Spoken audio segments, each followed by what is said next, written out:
Hello students, हमने chapter start किया था अकाउंटेंसी में process and basis of accounting. और in the previous class I was discussing about the process of accounting. In process of accounting we have studied some points of process and I have discussed accounting cycle as well. Under the process of accounting, the first one step was identification of transactions. जिसके अंदर हमने क्या किया था?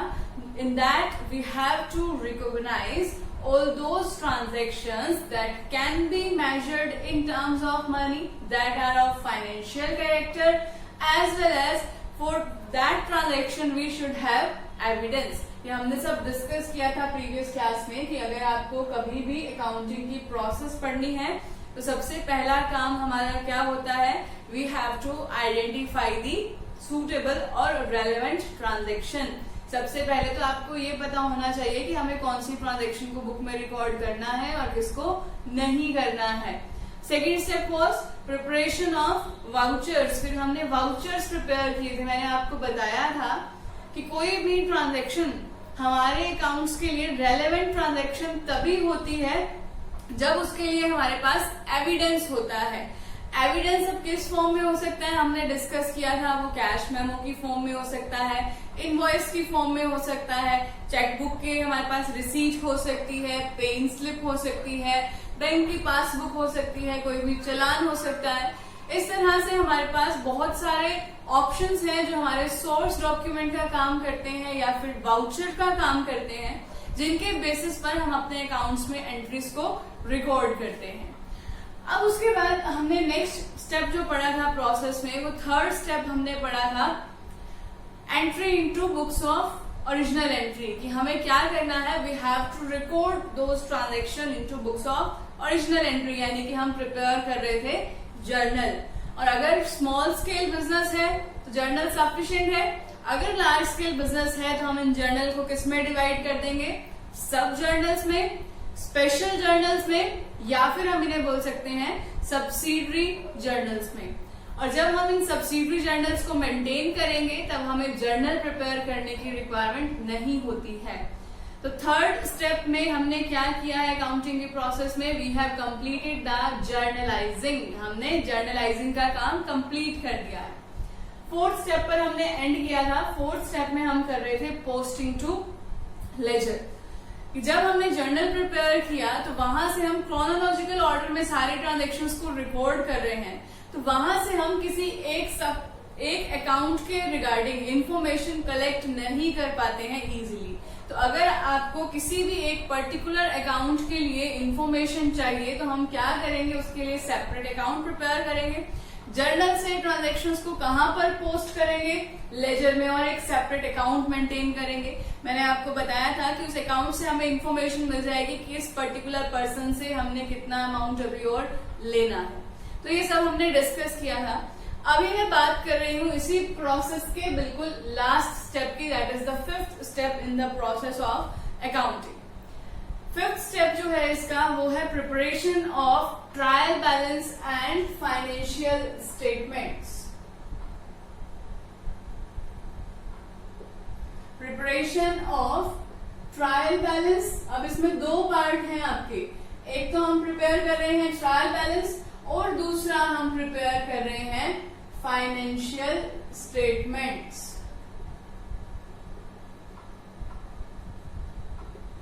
अब सबसे पहले मैं आपको बताने वाली हूं कि ट्रायल बैलेंस क्या होता है। ट्रायल बैलेंस जो है हमारी एक स्टेटमेंट होती है। अकाउंटिंग साइकिल में मैंने आपको बताया था कि हमारी अकाउंटिंग साइकिल स्टार्ट होती है ट्रांजैक्शन से, फिर उसको रिकॉर्ड करते हैं क्रोनोलॉजिकल ऑर्डर में जर्नल में, फिर जर्नल से सेपरेट अकाउंट्स मेंटेन करते हैं हम लेजर में, और फिर अगर आपको ऐसा लगता है कि कहीं आपकी कोई एरर ना हो गई हो, कोई मिस्टेक ना हो गई हो लेजर में पोस्टिंग करते समय, तो उन मिस्टेक्स को आइडेंटिफाई करने के लिए, डिटेक्ट करने के लिए हम एक स्टेटमेंट प्रिपेयर करते हैं, और वही स्टेटमेंट क्या है? हमारी ट्रायल बैलेंस। और ये स्टेटमेंट हमें क्या चेक करके देती है? हमारे अकाउंट्स की अर्थमेटिकल एक्यूरेसी को चेक करती है। आपको हमेशा ध्यान रखना है कि ट्रायल बैलेंस जो है वो आपकी एंट्री के कंसेप्ट को चेक नहीं करेगा कि आपने सही अकाउंट को डेबिट किया या गलत अकाउंट को डेबिट किया है, ये चेक नहीं कर पाएगा ट्रायल बैलेंस, लेकिन आपकी इतनी हेल्प जरूर कर देगा कि आपने अमाउंट को रिकॉर्ड करने में तो कोई गलती नहीं की है, यानी कि मैथमेटिकल और कैलकुलेटिव मिस्टेक्स को डिटेक्ट करने में हमारी हेल्प कौन करता है? Trial balance. तो लास्ट स्टेप में, फिफ्थ स्टेप में हम यही कर रहे हैं, ट्रायल बैलेंस प्रिपेयर कर रहे हैं ताकि हम अपनी अरिथमेटिकल एक्यूरेसी को चेक कर लें, कोई भी एरर्स हैं तो उन्हें हम डिटेक्ट कर लें और उन्हें उसी टाइम पर रेक्टिफाई कर दें। अगर हम उन्हें डिटेक्ट करके इसी टाइम पर रेक्टिफाई कर देंगे तो ऑब्वियसली जो हमारी फाइनेंशियल स्टेटमेंट्स हैं, जहां से हमें हमारी प्रॉफिटेबिलिटी पता चलनी है, वो हमें एक ट्रू पिक्चर शो करेगा हमारे ईयरली प्रॉफिट्स की। अब आता है उसके बाद इसमें second part, that is preparation of financial statements. कोई भी ऑर्गेनाइजेशन अपनी फाइनेंशियल स्टेटमेंट्स के अंदर दो मेन डॉक्यूमेंट्स को प्रिपेयर करती है। मैंने आपको पहले भी बताया है, एक होता है हमारा ट्रेडिंग एंड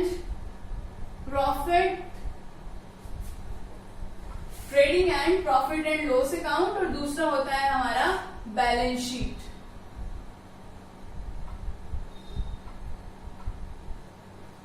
और दूसरी है हमारी बैलेंस शीट।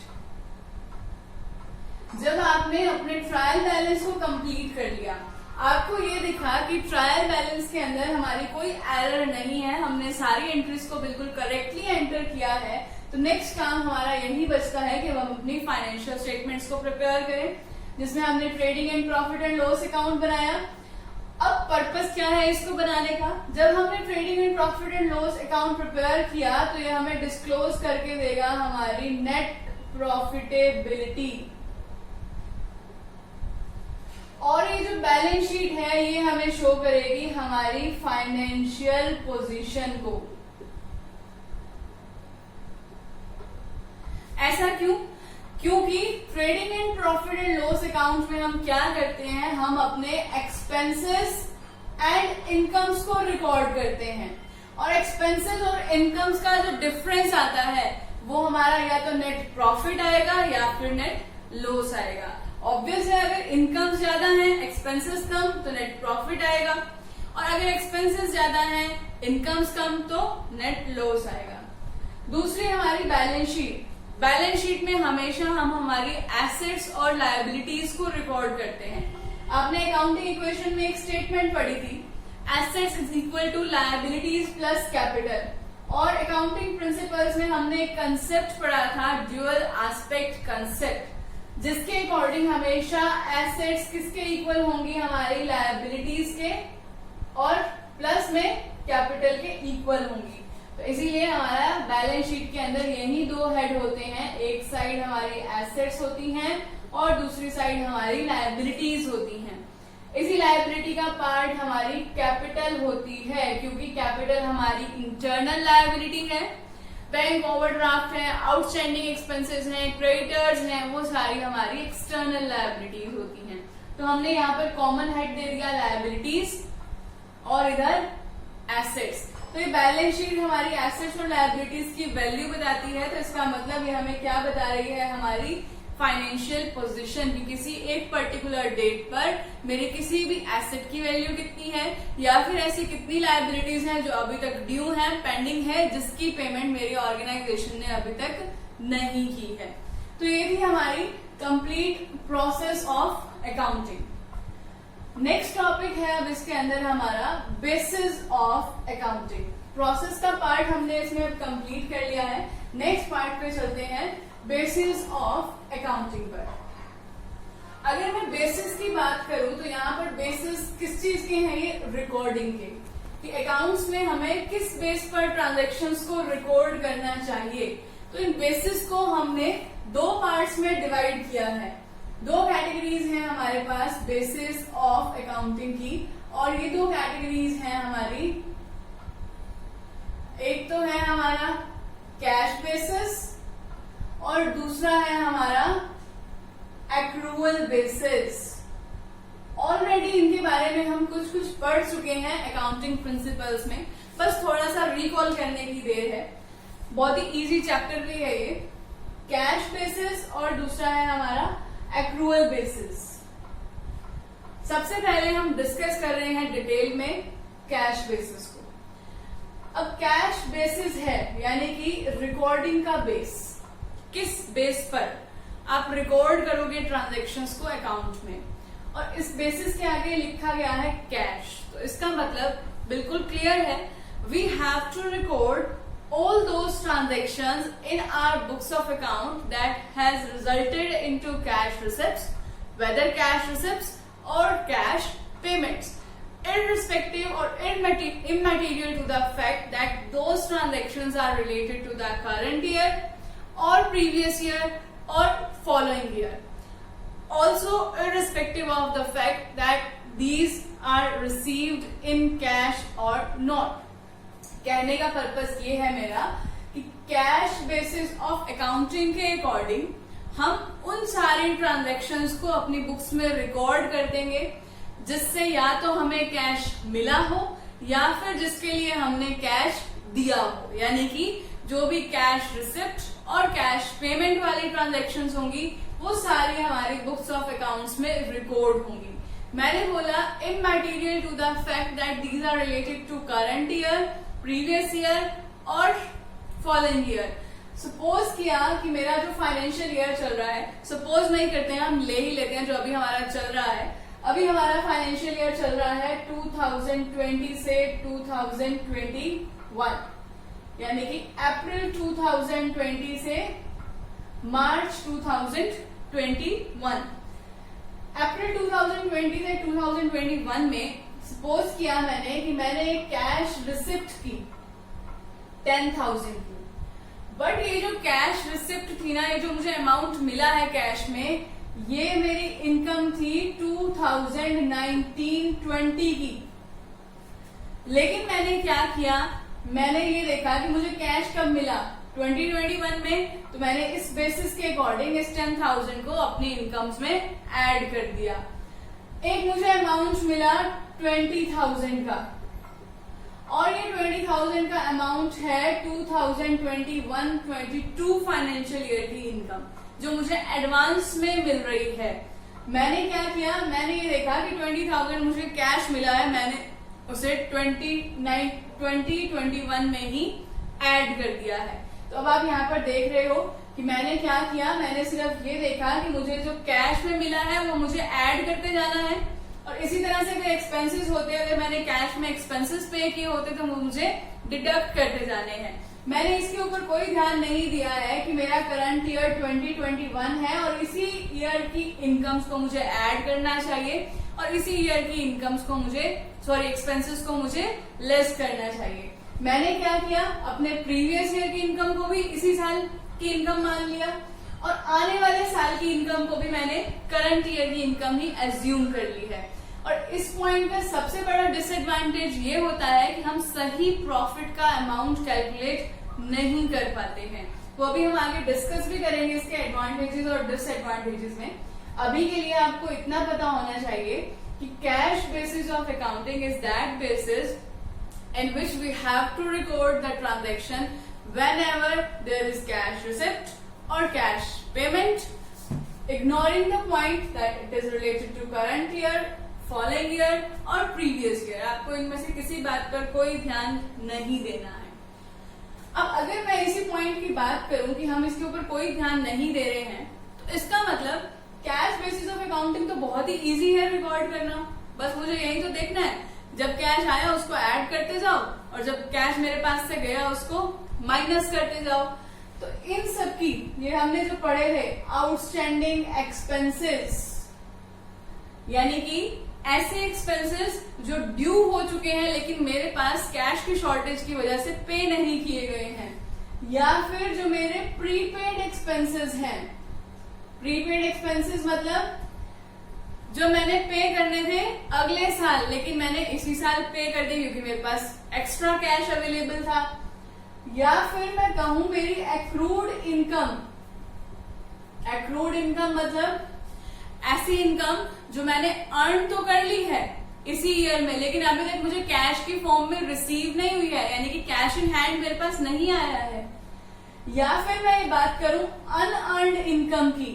अनअर्न्ड इनकम मतलब जो मैंने रिसीव तो कर ली, मेरे पास कैश इन हैंड तो आ गया, लेकिन वो मैंने इस साल कमाई नहीं है, मैंने उसके बदले में कुछ दिया नहीं है किसी को, वो मुझे फ्री ऑफ कॉस्ट मिल गई है अभी, तो वो मेरे लिए लायबिलिटी है। तो इसका मतलब अगर कैश बेसिस में फॉलो करती जाऊं कि कैश जो मिल रहा है ऐड करो, जो जा रहा है उसे माइनस करो, तो इन सब की तो कोई इंपॉर्टेंस नहीं रह गई है ना। आउटस्टैंडिंग एक्सपेंसेस को हम इग्नोर कर रहे हैं क्योंकि मैंने इसके लिए कैश तो पे किया नहीं। प्रीपेड एक्सपेंसेस को भी हम इग्नोर कर रहे हैं क्योंकि हम इसी साल में से ही उसको माइनस करते जा रहे हैं, जबकि वो इस साल का एक्सपेंस है ही नहीं, वो तो नेक्स्ट ईयर का एक्सपेंस है। एक्रूड इनकम के लिए हम क्या कर रहे हैं, कुछ भी शो नहीं कर रहे क्योंकि हमें कुछ रिसीव नहीं हुआ है कैश की फॉर्म में, जबकि वो इस साल की इनकम में ऐड होना चाहिए।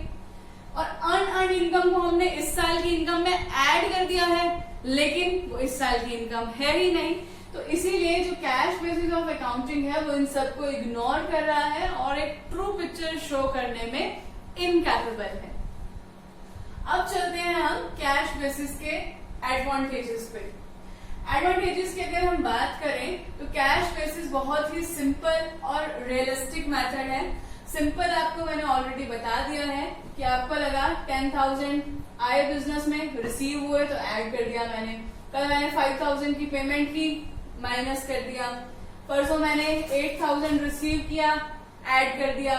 फिर उससे नेक्स्ट डे मैंने 3,000 और रिसीव किया, ऐड कर दिया। फिर अगले दिन मैंने 2,000 की पेमेंट की, मैंने माइनस कर दिया।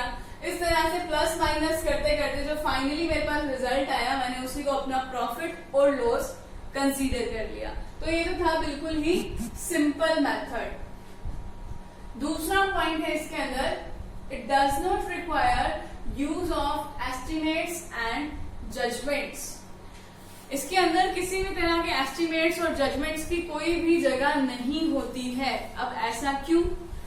क्योंकि कभी भी कैश बेसिस जो है वो नॉन कैश ट्रांजैक्शंस को रिकॉर्ड ही नहीं करता है।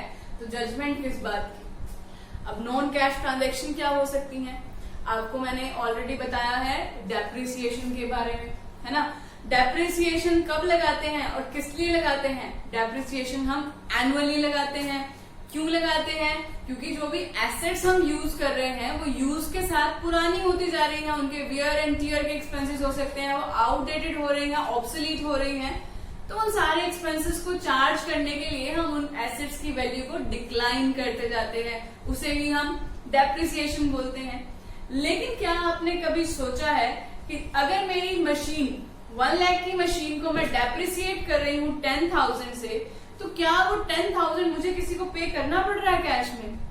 नहीं, वो 10,000 तो मैं सिर्फ एज्यूम कर रही हूँ, यानी कि मैं सिर्फ अपना एस्टिमेट और पर्सनल जजमेंट दे रही हूँ कि उस मशीन की कम से कम 10,000 की वैल्यू तो कम हो ही गई होगी अगर मैंने उसको 1 साल के लिए यूज कर लिया है। अब उसको मैं अपनी बुक्स में कहीं पर भी रिकॉर्ड नहीं कर रही हूँ। तो ये हमारा एडवांटेज है कैश बेसिस में कि मुझे इस तरह की कोई एस्टिमेशन और जजमेंट नहीं लगानी पड़ रही है। अगर यहाँ पर एस्टिमेट और जजमेंट लगानी पड़े तो हमारे जो रिजल्ट्स हैं वो डिफरेंट हो सकते हैं, क्योंकि मेरे लिए हो सकता है कि डेप्रिसिएशन 10,000 का लगना चाहिए मशीन पर और किसी दूसरे अकाउंटेंट के लिए हो सकता है कि 8,000 का डेप्रिसिएशन लगना चाहिए और किसी तीसरे के लिए हो सकता है कि 5,000 का डेप्रिसिएशन सफिशिएंट है। तो यहाँ पर जो ओपिनियंस हैं वो बिल्कुल डिफरेंट हो जाएंगे। तो यहाँ पर जो एस्टिमेट्स हैं और जो जजमेंट्स हैं इसकी कोई जगह ही नहीं है। तो इसीलिए ये सबसे बड़ा एडवांटेज है कैश बेसिस का कि यहाँ पर कोई भी एस्टिमेशन नहीं है, तो हमेशा आपको एक्चुअल पिक्चर ही शो होगी जो एक्चुअली में हो रहा है बिजनेस में। नेक्स्ट एंड लास्ट एडवांटेज है इसका, suitable where most transaction are on cash basis. Obvious है कैश बेसिस जो है वहीं पर ज्यादा बेनिफिशियल रहेगा फॉलो करना जहां पर कैश ट्रांजेक्शंस ज्यादा होती हैं। ऐसी बिजनेस ऑर्गेनाइजेशंस जहां पर क्रेडिट ट्रांजेक्शंस ज्यादा होती हैं वहां पर कैश बेसिस को फॉलो करना तो बिल्कुल मतलब इनकन्वीनियंट मेथड हो जाएगा। ये सिर्फ वहीं पर सुटेबल है जहां पर ज्यादा से ज्यादा कैश ट्रांजेक्शंस होती हैं। जैसे कि कहां पर होती हैं? डॉक्टर्स के पास, लॉयर्स के पास। अगर आप किसी भी तरह के प्रोफेशनल्स की बात करोगे, चार्टर्ड अकाउंटेंट्स हैं उनके पास, तो इस तरह के आपके जितने भी प्रोफेशनल्स हैं उनके पास मोस्टली कैश ट्रांजैक्शंस ही होती हैं, तो वो कैश बेसिस को इजीली अडॉप्ट कर सकते हैं। बट ऐसे बिजनेस एंटरप्राइजेस जहां पर कैश ट्रांजैक्शंस कम हैं और क्रेडिट ट्रांजैक्शंस ज्यादा हैं, वहां के लिए कैश बेसिस एक सुटेबल मेथड नहीं है।